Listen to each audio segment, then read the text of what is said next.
আসসালামু আলাইকুম, স্বাগতম মাই ক্লাসরুমে। মাই ক্লাসরুমের এখনকার আয়োজনে থাকবে 2রা জুলাই 2025-এর জন্য ডেইলি কারেন্ট অ্যাফেয়ার্স। শুরু করছি, সাথে থাকবেন। আমাদের প্রথম প্রশ্নটি ছিল, বর্তমানে দেশে পরিবেশ বান্ধব কারখানার সংখ্যা কতটি? মনে রাখবেন, বর্তমানে বাংলাদেশে পরিবেশ বান্ধব কারখানার সংখ্যা হচ্ছে 249টি। পরের প্রশ্নটি হচ্ছে, 2024-25 অর্থ বছরে বাংলাদেশের মাথাপিছু আয় কত? 2024-25 অর্থ বছরে বাংলাদেশের মাথাপিছু আয় হচ্ছে $2,820। 2024-25 অর্থ বছরে মোট প্রবাসী আয়ের পরিমাণ কত?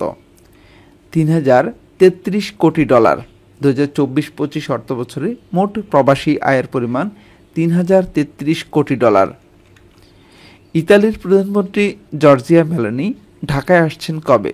তিনি ঢাকায় আসছেন 30শে আগস্ট।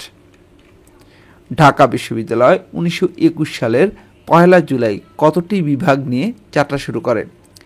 ঢাকা বিশ্ববিদ্যালয় 1921 সালের 1 জুলাই মোট 12টি বিভাগ ও 3টি অনুষদ নিয়ে যাত্রা শুরু করে। থাইল্যান্ডের বর্তমান প্রধানমন্ত্রীর নাম কি? থাইল্যান্ডের বর্তমান প্রধানমন্ত্রী হচ্ছে পেতংতান সিনাওয়াত্রা। কানাডার কুইবেক অঙ্গরাজ্যে সন্ধান পাওয়া প্রাচীনতম শিলা কত বছরের পুরনো? এটি 460 কোটি বছর পুরনো। প্রস্তাবিত তৃতীয় মেঘনা সেতুর দৈর্ঘ্য কত? 3.13 কিলোমিটার। প্রস্তাবিত তৃতীয় মেঘনা সেতুর দৈর্ঘ্য হচ্ছে 3.13 কিলোমিটার। সম্প্রতি ভারত বাংলাদেশের স্থলবন্দর দিয়ে কত ধরনের পণ্য আমদানিতে নিষেধাজ্ঞা দিয়েছে? মোট 9 ধরনের পণ্য আমদানিতে নিষেধাজ্ঞা দিয়েছে। সোশ্যাল বিজনেস ডে কোন তারিখ পালিত হয়? প্রতি বছর সোশ্যাল বিজনেস ডে পালন করা হয় 28শে জুন। বর্তমানে সবজি উৎপাদনে বিশ্বের মধ্যে বাংলাদেশের অবস্থান কততম? সবজি উৎপাদনে বর্তমানে সারা বিশ্বে বাংলাদেশের অবস্থান তৃতীয়। সম্প্রতি বাংলাদেশের কতটি শিল্প কারখানা গ্রিন ফ্যাক্টরি অ্যাওয়ার্ড 2025 লাভ করেছে? মোট 30টি শিল্প কারখানা। 26 জুন 2025 সালে কোন দেশ তার টেস্ট ক্রিকেটে রজত জয়ন্তী অর্থাৎ 25 বছর পালন করবে? সেটি হচ্ছে বাংলাদেশ। ন্যাটো শীর্ষ সম্মেলন 2025-এ সদস্য রাষ্ট্রগুলোকে তাদের জিডিপি এর কত শতাংশ ব্যয় বৃদ্ধির উপর জোর দেওয়া হয়? 5%। এবার আমরা গতকালকের কুইজটি দেখব। গতকালকের কুইজ ছিল, দেশের প্রধান ইলিশ আহরণ কেন্দ্র কোনটি?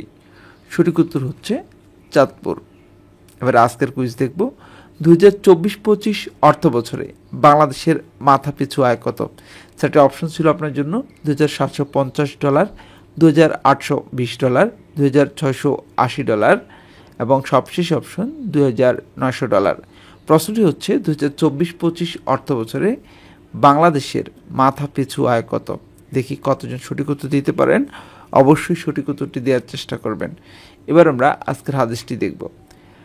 রাসূল সাল্লাল্লাহু আলাইহি ওয়াসাল্লাম বলেন, যে ব্যক্তি মানুষকে ধোঁকা দেয় সে আমার দলভুক্ত নয়।